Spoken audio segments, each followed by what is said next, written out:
అందం, ఆరోగ్యం, ఆత్మవిశ్వాసం అనూస్తో సాధ్యం. ట్రాన్స్ఫర్మేషన్ సర్వీసెస్ పైన ఫ్లాట్ 50% డిస్కౌంట్. అనూస్ సిన్స్ 1982. నమస్తే రమగారు. నమస్తే జయ.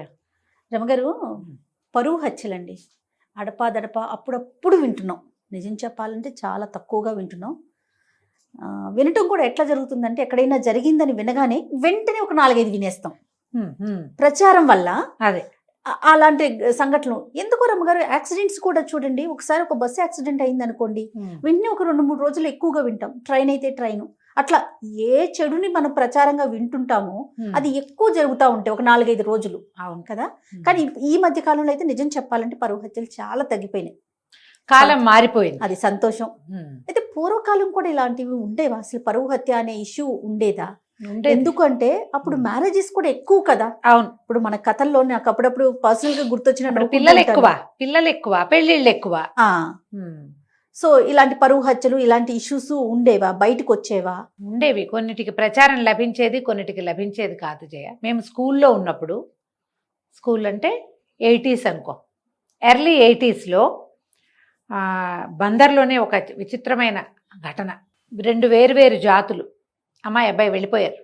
నాకు ఇంక ఏ వివరాలు తెలీదు, ఇవే జ్ఞాపకం నాకు. అమ్మాయి అబ్బాయి వెళ్ళిపోతే అమ్మాయి పేరెంట్స్ ఆ అబ్బాయి వాళ్ళ ఇంట్లో ఆడవాళ్ళకి చెవులు కోసేశారు జయ. అయ్యో. అబ్బాయి వెళ్ళిపోయాడు. వీళ్ళేం చేస్తారు?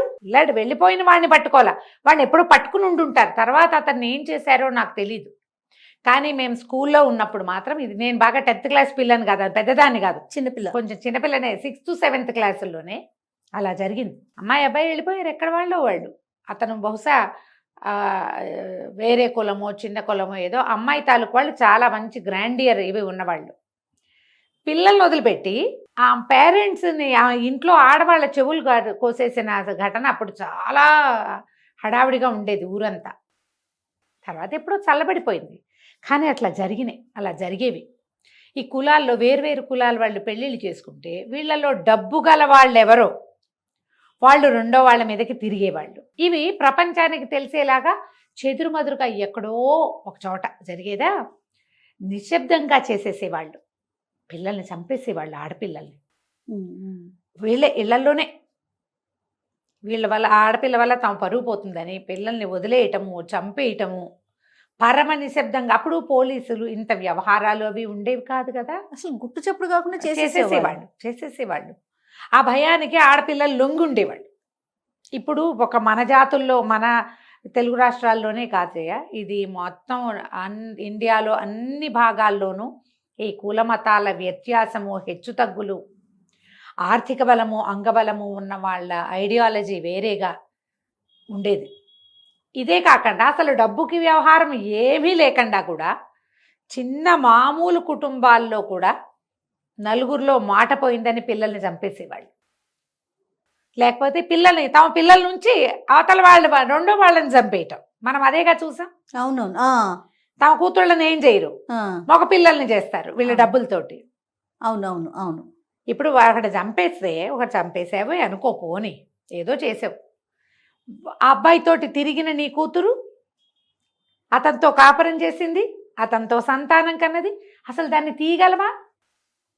ఏమిటి నువ్వు చేసింది? ఆ కాపురం చేసిన కుర్రవాడిని చంపుతావు.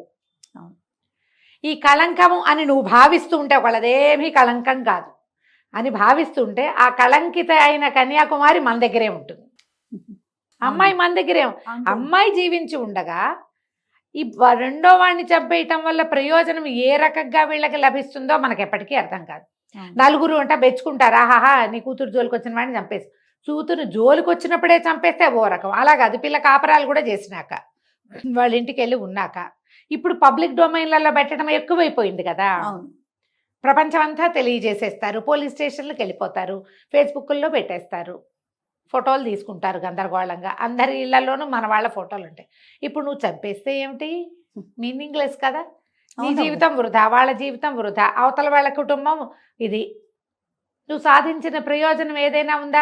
ఇదివరకట్లాగా మీసాలు మెలేసి రాచపీనగా ఒంటరిగా పోదు ఇలాంటి మాటలు చెప్పుకోవడానికి, సామెతలు ఉన్నాయని అవి చెప్పుకోవడానికి ఇప్పుడు అవకాశం లేదు. కాలం అది అసలు కానే కాదు కదా. కానీ ఇప్పటికీ కూడా మనం నార్త్ ఇండియాలో కూడా అప్పుడప్పుడు పేపర్లలో చూస్తూ ఉంటాం ఈ పరువు హత్యలు, ప్రేమ కోసం హత్యలు. ఎప్పుడో చదివిన కథ జయ. కళ్యాణ సుందరి జగన్నాథ్ అని ఒక రైటరు, చాలా పెద్దవారు. నాకు గుర్తుండి 2000 దశకంలో మొదట్లోనే వారు స్వర్గస్థులై ఉంటారు కళ్యాణ సుందరి గారు. అలరాస పుట్టిళ్ళు పేరుతోటి ఒక బుక్ ప్రింట్ చేశారు. ఆవిడ కథలు అక్కడక్కడ చదివాము. ఆ అలరాస పుట్టిళ్ళు మళ్ళీ మొన్న నేను బుక్ ఫెయిర్లో కొనుక్కున్నాను. ఆ పుస్తకం నా దగ్గర ఉండాలి, మిస్ అయిపోయిందని. అందులో ఒక కథ చాలా నచ్చుతుంది. నచ్చటం అంటే గుర్తొస్తూ ఉంటుంది అన్నమాట. కథ ఇష్టం అని కాదు, అది ఆవిడ కథ రాసే విధానం బాగుంటుంది. ఒక పల్లెటూరుని, ఒక రకరకాల విషయాల్ని టచ్ చేస్తూ తీసుకెళ్తారు. అందులో ఆవిడ అలరాస పుట్టిళ్ళు కథే ఇది. ఒక రాజుగారి అమ్మాయి, ఒక రాజుల కుటుంబం. ముందు 4-5 అన్నదమ్ములు, ఒక ఆడపిల్ల పుట్టాక తల్లి గతిస్తే తండ్రి ఇంకో వివాహం చేసుకున్నారు. అప్పుడు జరిగేదేగా. తర్వాత చెల్లెళ్ళు కూడా ఉన్నారు. ఓకే.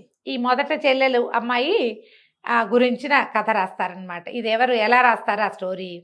ఎవరికైనా పుస్తకం దొరికితే అలరాస పుట్టిళ్ళు పేరుతోటి కళ్యాణ సుందరి జగన్నాథ్ గారు రాసిన ఈ పుస్తకం కొనుక్కోండి. ఈ బుక్ ఇలాంటి కథలు, తెలుగు కథలు చదవాలన్న ఆసక్తి ఉన్న ప్రతి వారి దగ్గర ఉండవలసిన పుస్తకం అది. తప్పకుండా ఉండవలసిన కథలు కూడా. 62లో రాయబడింది జయ ఈ కథ. మీరు బుక్ తెచ్చినట్లున్నారు, ఒకసారి చూపిస్తారా మనం ప్రేక్షకులకి? కొత్తగా కొన్నాను కదా. అవునవును. అలరాస పుట్టిల్లు అంటే ఏంటి రమ్మగారు? అలరాస అంటే ఏంటి? అలా రాజుగారి లోగిళ్ళు అని. రాస అంటే అలరాస అంటే ఆనాటి రాజులు అని. ఇదే పుస్తకం. ఇది పాత బుక్ ఉండేది నా దగ్గర. ఎప్పుడో నేను 2005లోనో 2007లోనో కొనుక్కున్నా ఒక పుస్తకం. అప్పుడు కూడా బుక్ ఫెయిర్లోనే. ఎవరెవరికో వాళ్ళకి వీళ్ళకి పుస్తకాలు ఇచ్చేస్తూ ఉంటాను. కొన్ని అలా వెళ్ళిపోయినాయి. నేను ఎప్పటి నుంచో ఈ పుస్తకం మళ్ళీ కొనుక్కుని పెట్టుకోవాలి అని అనుకుంటున్నా. ఇదొకటి పుల్లంపేట జరీచీర శ్రీపాద సుబ్రహ్మణ్య శాస్త్రి గారిది. అది లాస్ట్ ఇయర్ కొన్నా.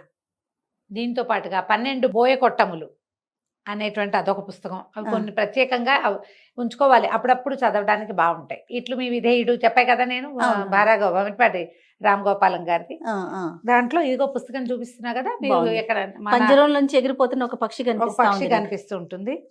అసలు ఈ ఫోటోనే, ఈ పిక్చరే అంటే చూడు, ఇది ఇలా రాజుగారి ఇంట్లో స్తంభం ప్యాచులు పడింది చూసావా? అదే అదే అదే. అంటే స్థితి దిగజారిపోయింది. అదే ఈ పర్టికులర్ కథే. ఈ పరువు హత్యల నేపథ్యం ఎప్పుడైనా మాట్లాడినప్పుడు అది చెప్పాలనుకున్నా, అనుకోకుండా ఈ పుస్తకం చేత్తో పుచ్చుకొచ్చాను. ఇదే సబ్జెక్ట్ వచ్చింది. ఒక ఆయన సుబ్బారాయుడు, ఆయన అంత్యదశ, ఆయనకు ఆరోగ్యం బాగుండలేదు, ఇవాళ రేపో అయిపోయేలాగా ఉన్నారని కబురు వచ్చి కొంతమంది ఆయన తమ్ముళ్ళు చెల్లెళ్ళు వాళ్ళ ఇంట్లో పెరిగిన చుట్టాల పిల్లలు అందరూ ఒక్కొక్కళ్ళు వస్తూ ఉంటారు.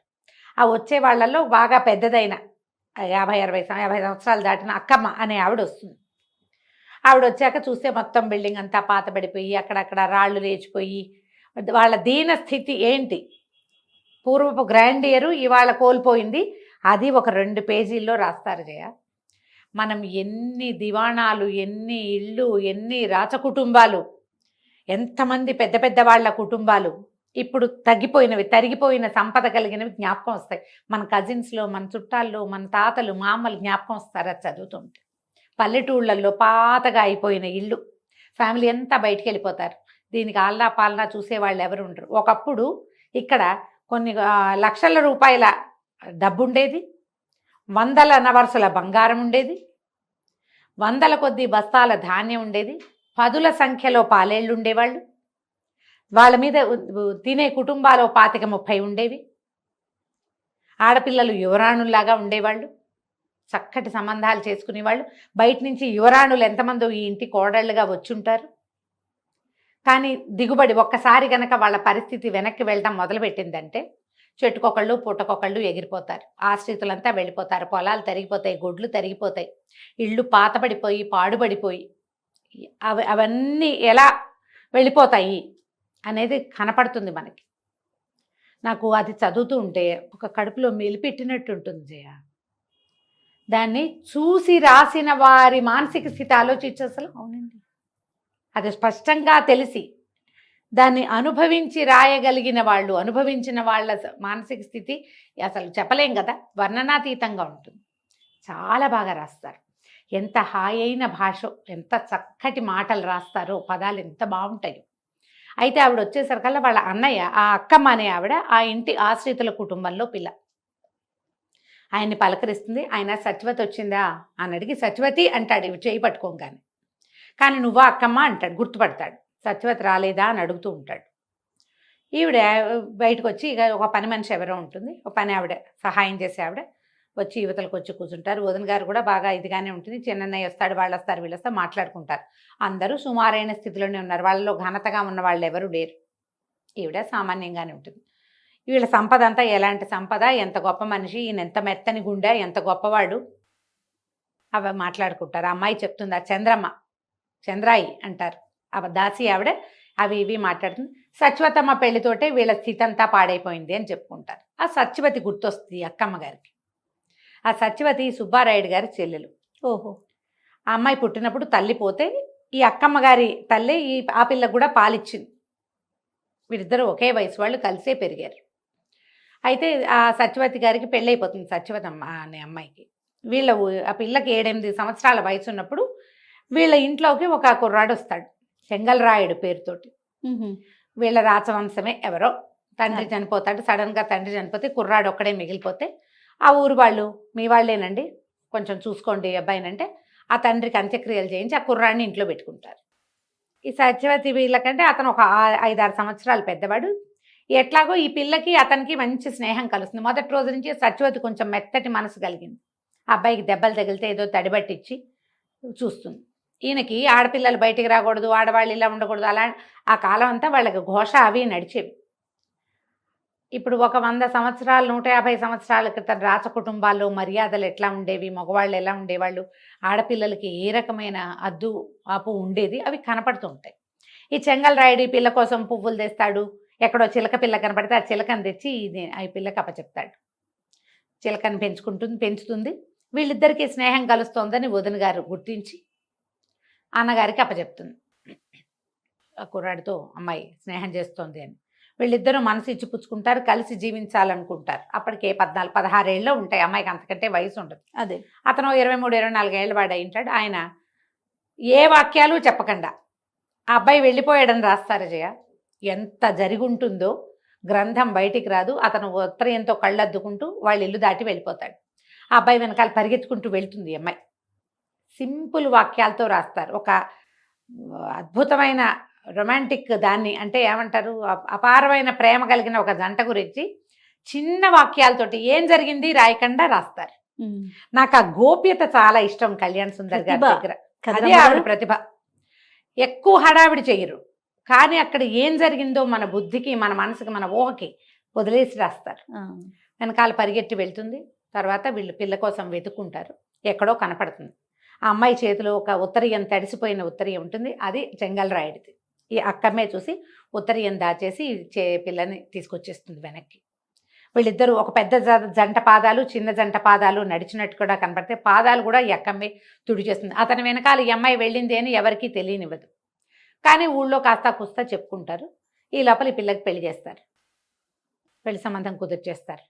పాపం అతను ఎవరో వాళ్ళ బాబాయిని పిలిచి అడిగించాలని కూడా అనుకుంటాడు, పిల్లని అడిగించాలని. మళ్ళీ వీళ్ళు ప్రేమలో ముందుకెళ్ళిపోయినట్టుగా చూపించారు మనకి. మా బాబాయిని పిలుస్తాను నిన్ను అడగడానికి అని చెప్తాడు. ఆ బాబాయి రాడు, చెంగల్రాయుడే వెళ్ళిపోతాడు. ఈ పిల్ల పెళ్లి చేస్తారు.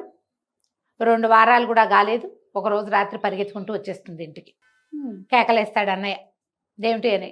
ఇంటిల్లి పాది ఆశ్చర్యపోతారు. అందరూ కేకలేస్తారు. పరువు గల ఇల్లు పరువు తీయద్దంటారు. ఆ పిల్లకి అతనితో కాపురం చేయటమే ఇష్టం. ఏమీ చెప్పరు, ఇన్నే వాక్యాలు చెప్తారు. వచ్చేస్తుంది. మారుటి తల్లి 2వ పెళ్లి చేసుకున్నారు కదా తండ్రి, ఆవిడ ఎక్కడా చూడలేదు, ఆడాళ్ళకి ఇష్టాలేమిటి, చచ్చినట్టు పడి ఉండాలి కానీ అంటారు. వదినలు అందరూ విసుక్కుంటారు. ఈ అమ్మాయికి ఒక చిలకని తెచ్చాడుగా, ఆ చిలక మాట్లాడుతూ ఉంటుంది. అప్పుడప్పుడు ఈ అమ్మాయిని చూడంగానే పాట పాడుతుంది చిలక, అలరాసు పుట్టిల్లు అని. తీసుకెళ్ళి దింపుతారు. మళ్ళీ వచ్చేస్తుంది. 2 సార్లు 3 సార్లు వచ్చేస్తుంది. ఒకనాటి రాత్రి వేళ చెల్లెలు వచ్చేస్తుంది. అయితే ఈయన అప్పటికప్పుడు కేకలేసి దింపడానికి తీసుకుపోతాడు. వదినంటుంది, ఇప్పుడు వద్దండి, చీకటి వేళ, రేపు పొద్దున్న దింపుతానంటే, కాదు ఇది వచ్చేసినట్టు వాళ్ళకి తెలియకూడదని చెల్లెల్ని వెంబడి పెట్టుకుని తీసుకెళ్తాడు. తెల్లవారేసరికల్లా మీ అమ్మాయి ఎక్కడుంది, మీ ఇంటికి వచ్చిందా అని వాళ్ళ దగ్గరికి వార్త వస్తుంది. నేను వాళ్ళ వాకిట్లో దింపానంటాడు అన్నయ్య. వాకిట్లో నుంచి చెల్లెలు ఎక్కడికో వెళ్ళిపోయిందంటారు. తోటలు దొడ్లు అవి నూతులు గాలించారు, ఎక్కడా ఆమె శవం దొరకలేదు. అమ్మాయే మాయమైపోయిందని చెప్పుకుంటారు. ఈ లోపల ఈ అక్కమ్మ మరిది రంగూన్లో చెంగల్రాయుడు కనపడ్డాడని వార్త తెస్తాడు. ముందే వచ్చింది వార్త. బహుశా ఈ అమ్మాయి అతనితో వెళ్ళిపోయి అలా ఏవో చెప్పుకుంటారు, ఏం చెప్పుకున్నారో ఎవరికీ తెలీదు. వీళ్ళు పరువు పోయింది అనుకుంటారు. క్రమంగా వీళ్ళ సంపద అంతా తగ్గిపోయింది. సుబ్బారాయుడు నిశ్శబ్దంగా అయిపోయాడు. చెల్లెలు కనబడడం మానేసిన తర్వాత అతను కామ్గా అయిపోయాడు. తండ్రి దిగులు పడి 3-4 నెలల్లో చాలించుకున్నాడు. ఎట్లాగోట్లా మారుటు తల్లికి పుట్టిన 3-4 చెల్లెళ్ళకి ఏదో చిన్న పొన్న సంబంధాలు చూసి చేశారు. తమ్ముళ్ళు కూడా క్రమంగా ఈ ఆస్తి అంతా తరిగిపోయింది. గొడ్లు ఒకటొకటి ఇదైపోయినాయి. ఆ రాస్తారు ఒకటి కారెద్దు, ఒక కారు దున్నపోతుంది వాళ్ళ దగ్గర. ఈయన్ని చూస్తే చాలు పగ. ఆ సుబ్బారాయుడిని చూసేసరికల్లా అది ఒప్పుకోదు. అది విచిత్రంగా ఎవ్వరికీ లొంగని ఆ దున్న చెంగల్రాయుడికి లొంగేది. అతను వెళ్ళిపోయాక ఈయన మీద పగబట్టేసింది అది. ఈయన చూస్తే చాలు రంకేయటం, కాలు దువ్వటం, మీదకి దూకేస్తానన్నట్టుగా ప్రవర్తించేది. అతను ఉండగా అతనితోటి బాగా ఉండేది. ఆయన వెళ్ళాక ఇది వింటలేదండి మాట అంటారు. ఊరుకుంటాడు. ఈయన పంపించేశాడు. ఎలా పంపించాడు అనేది ఒక్క వాక్యం రాయారు జయ. అసలు ఆవిడ ప్రతిభ ఏమిటో కానీ మనకి ఆ లోపల జరిగినది ఆ మెలిపెట్టే నొప్పి పాఠకుడికి తెలుస్తుంది. మనం ఫీల్ అవుతాం. అది అదేలేండి, వాక్యాల్లో ఉండదు. వాక్యం రాయరు. అసలు చాలా అద్భుతంగా అనిపిస్తుంది అది. నేను ఇవాళ కాదు ఎప్పుడో చదివాను కదా, అదే ఆ రోజు నుంచి నాకు ఆ లోపల అది అలా ఉందన్నమాట. ఎంత బాగా రాయగలిగారు, ఎంత అసలు చెప్పకుండా చెప్పటం. ఈ చిలకని తెచ్చారా, చిలక కూడా అలాగే ఉండిపోతుంది. తిండి తింటాం మానేసి, ఏం పెట్టినా తిందు. తర్వాత ఒకరోజు ఆ చిలక కాస్త అయిపోతుంది, జరిగిపోయింది. తర్వాత ఎవరి దారిన వాళ్ళ ఇళ్లలో అన్నదమ్ములందరూ వెళ్ళిపోయారు. ఆ సుబ్బారాయుడు మాత్రం ఆ పెద్దవాడైపోయాడు. భార్య, ఆయన, పిల్లలు కూడా లెక్కలు వచ్చి ఎవరి దారిన వాళ్ళు వెళ్ళిపోయారు. అందరికీ మనవలు ఇనవలు పుట్టేశారు. ఒక్కొక్కళ్ళు చేరారు. ఈ కథ ఈవిడికి జ్ఞాపకం వస్తుంది అక్కమ్మకి. ఏమైపోయిందో సత్యవతి. కొన్నాళ్ళకి చెంగల్రాయుడికి జ్వరం వచ్చి అనారోగ్యంతో పోయాడని కబురు కూడా వచ్చింది. మరి సత్యవతి ఏమైంది భగవంతుడికి తెలుసు. కథ నడిచిపోతుంది. అందరూ చుట్టాలు చేరతారు. అమ్మ ఇంకేముంది, అయ్యగారు అయిపోయారు అన్నారు. అందరూ వెళ్ళారు. వెళ్ళేసరికల్లా మళ్ళీ అక్కమ్మ మళ్ళీ ఆయన దగ్గరికి వెళ్తుంది. సత్యవతి వచ్చిందా అని అడిగాడు చేయించుకుని. వస్తుందన్నయ్య అనేది. ఇంకేం వస్తుంది సత్యవతి, నేనే తోసేసా గోన్లేరులోకి అని చెప్పాడు. ఆ రోజున బల్లకట్టుకి కన్నడు లేడు, బల్లకట్టు కట్టేవాడు లేడు. నేనే బల్లకట్టు వేశా. బల్లకట్టు మీద కూర్చున్న చెల్లెల్ని గోనెరేరులోకి తోసేశాడు ఆయన. పరువు తీసేసింది చెల్లెలని. నదిలో రమ్మగారు ఏరు వెళ్ళిపోయి ఉంటుంది. ఏ సముద్రంలో కలిసిపోయిందో ఆ చెల్లెలు. ఒక్క వాక్యంలో చెప్తారు జయ. ఈ కథ అంతా నడుస్తుందా మనకి మొదటి నుంచి. ఈ సత్యవతి ఏమైందా అనిపిస్తూ ఉంటుంది. కథ సగం గడిచేసరికల్లా సత్యవతి లేదు, మాయమైంది. ఏమైంది సత్యవతి? ఆయన సత్యవతి అని కలవరిస్తాడు. ఆయనకు తెలుసు ఆ చెల్లెల్ని చంపేసిన దుఃఖం నుంచి బయటపడలేదు. ఆయన ఎప్పుడైతే ఆ పిల్లని చేసేసాడో వీళ్ళ సంపద అంతా తరిగిపోవటం వల్ల. సత్యవతమ్మ పెళ్ళయింది, వీళ్ళ సంపద తరిగిపోయింది. పెళ్ళవడం వల్ల కాదు. ఆ అమ్మాయి ఆ చెంగల్రాయుడి మీద మనసు పెట్టుకుని అత్తవారింట్లో కాపురం చేయటం లేదనుకుంటాడు. పరువు పోల వాళ్ళందరి ముందు దింపొచ్చానని చెప్పాడు. కానీ కాదు, ఆ గోన్లేరులోనే ఆ ఏట్లోనే చెల్లెల్ని నేనే తోసేసాను. మునిగిపోయింది. అయిపోతాడు. ఆ వాక్యం చెప్పి ఆయన చనిపోతాడు. దీపం పెడతారు, కథ అయిపోతుంది. ఎప్పుడు రాయబడింది జయ? 62లో. ఇలాంటివి ఎన్ని చెప్పని గాథలుండుంటాయో జయ. ఆడపిల్లలకో మగపిల్లలకో మనసు వెళ్ళిన ప్రతి చోటకి బుద్ధి వెళ్ళదు. సాధారణంగా ఆపుకుంటారు. ఎప్పుడో ఒక పరిస్థితిలో బుద్ధి కూడా వెళ్తుంది. దాన్ని వీళ్ళు ఒప్పుకోరు. అసలు బ్రాహ్మణ కుటుంబాల్లో పిల్లల్ని తలలు చేసేసి, తల కేశఖండనం చేయించి, శిరోముండనం చేయించి ఇళ్లలో కూర్చోబెట్టడం, చంపేయటం. ఏమిటంటే వీళ్ళు ఇతర జాతులతోటి ఎక్కడా ఇన్వాల్వ్ అవ్వకుండా ఉంచడం. వీరేశలింగం పంతులు గారు ఒకరు మహానుభావుడు. ఆయన వచ్చాక ఈ జుట్టు తీయటం లేదు, పునర్వివాహము, విధవా వివాహాలు ఆయన అసలు వేల కొలది చేశారు. మళ్ళీ చేసుకున్న తర్వాత వాళ్ళ జీవితాలు ఎలా ఉన్నాయో కానీ ఒంటరితనము, ఈ చాకిరి, ఈ రక్తికి రంగానికి రాని పరిశ్రమ అవి లేకుండా ఉండేవి. కొంతమంది చాలా హాయిగా కూడా గడిపేవాళ్ళు. ఎప్పుడూ ఈ పరువు హత్య అనగానే ఈ కథ గుర్తొస్తూ ఉంటుంది నాకు. తండ్రులే, తల్లులు, అన్నయ్యలు. అవునండి, తల్లి రాక్షసులు కూడా ఉన్నారు జయ ఇందులో. అవునా రమ్మగారు? తల్లులు కూడా చేశారు. ఇలా జరిగేవట. ఎవరికైనా ఆసక్తి ఉండి పుస్తకాలు చదివే ఇంట్రెస్ట్ ఉన్న వాళ్ళు మీ దగ్గర కనుక ఈ అలరాస పుట్టిళ్ళు పుస్తకం లేకపోతే కొనుక్కోండి, ఉంచుకోండి, చదవండి. ఎన్ని కథలు ఉంటాయి రమ్మగారు? మొత్తం ఈ పుస్తకంలో అయితే 21 అన్ని ఉన్నాయి. ఇలాంటివేనా? పరువు హత్యలకు కాదు సంబంధించిన కాదు, ఇది ఒక్కటే కథ. రకరకాలు రకరకాల కథలు. రకరకాల కథలు ఉన్నాయి. వాక్యాలు అవి బాగుంటాయి, తప్పకుండా రమ్మగారు. చదవాలి. అంటే మామూలుగా మనం చూడు రావిశాస్త్రి గారిది ఒక ప్రత్యేక బాణి, బీనాదేవి గారిది ఒక బాణి, అట్లా ప్రత్యేకమైన బాణిలో శ్రీపాద వారిది ఒకటి, శ్రీరమణ గారిది ఇంకోటి, ముళ్ళపూడి వెంకటరమణ గారిది ఇంకోటి, వంశీ గారిది ఓ రకం కదా, నాయని సుబ్రహ్మణ్యం నాయుడు గారిది ఇంకో రకం, ఎండమూరి గారిది ఓ రకము, మల్లాది గారిది ఇంకో రకము, ఎద్దనపూడి సులోచనారాణి, మాదిరెడ్డి సులోచన గారు, వీళ్ళందరివి ఒక్కొక్కళ్ళది ఒక్కొక్క స్టైల్ కదా. ఈ కళ్యాణ సుందరి జగన్నాథ్ గారిది ఒక డిఫరెంట్ స్టైల్. నేను చెప్పా కదా, 2 వాక్యాల్లో కంప్లీట్ చేసేస్తారు, చెప్తారు. 2 వాక్యాలు అక్కడ చెప్పేది, మిగిలింది నీ బుద్ధికి వదిలిపెడతారు. రమ్మగారు, నాకు ఇంకొకటి అనిపిస్తుంది, ఎప్పుడు అడుగుదాం అనుకుంటా మిమ్మల్ని, కథలు చదవటం వల్ల ఈ భాష యొక్క ఇంపాక్ట్, ఆ పదాలు కానీ భాష కానీ మన మీద పడుతుందండి? మరి మంచి మాట్లాడేది మంచి భాష వస్తుంది కదా జయ, ఆటోమేటిక్ గా మన వాడుకలోకి అవి వచ్చేస్తాయి కదా. వస్తుంది. రాయటం మొదలు పెడితే ఈ ఇంకా భాష ఇంకా కొంచెం ఉపయోగపడుతుంది. మంచి భాష చదువుతూ ఉంటే మంచి భాష వస్తుంది. నీకు కేసీఆర్ గారి గురించి చెప్పాలి జయ. ఇలాంటప్పుడు ప్రతిసారి నేను అనుకుంటా, ఈ రాజకీయాలు వారు సీఎంగా ఉన్నారు, ఈ తెలంగాణ సాధించారు, ఇప్పుడు వేరే ఇవన్నీ కాదు. ఆయన ఎట్లా తెలంగాణ భాష, లోకల్ భాష మాట్లాడతారో, అసలు మామూలుగా మాట్లాడితే ఆయన పదాల ఎంపిక కానీ, అసలు అమరిక కానీ ఎంత చక్కటి భాష మాట్లాడతారు. మరి ఎంఏ తెలుగు చదువుకున్న వారి భాషా వైదుష్యం వేరేగా ఉంటుంది కదా. ఎన్ని పుస్తకాలు చదువుంటారు. ఎంఏ చదవాలంటే ఏదో పరీక్ష చదవటం కాదు కదా జయ, చాలా చదవాలి. ముందు బిఏలో కూడా చదివి ఉండాలిగా. అన్ని పుస్తకాలు చదివి అంత భాషను తెలుసుకున్న వారి భాష ఇప్పుడు లోకల్లో అంతా తిరిగే భాష తెలంగాణ లోకల్ లాంగ్వేజ్ ఏమనాలి దాన్ని. ఇక్కడి నుడికారం మాట్లాడినట్టే పుస్తక భాష కూడా ఎంత బాగుంటుందో. ఉర్దూ కూడా మనం వింటే ప్యూర్ ఉర్దూ మాట్లాడతారు, ప్యూర్ హిందీ మాట్లాడతారు. ఆయనకు భాష మీద అంత పట్టు ఉంటుంది, అంత పట్టు. అవునండి. నీకు పదాల ఎంపిక ఎప్పుడు బాగుంటుంది, మంచి పదాలు మాట్లాడతాం, మంచి భాష. మీరు మామూలు రోజువారీ భాష, పంచాయతీలు అలాంటి పదాలు వాడుకోవటంతో పాటు చక్కటి భాష కూడా మంచి వైదుష్యం కలిగి ఆయన తాలూకు ఆయన చదివినది భాషలో కనపడుతుంది. అవునండి, ఎప్పుడు ఉంటుంది. మరి పుస్తకాలు చదివే వాళ్ళ భాష వేరేగా ఉంటుంది. రైట్. నమస్తే రమ్మ గారు. నమస్తే జయ.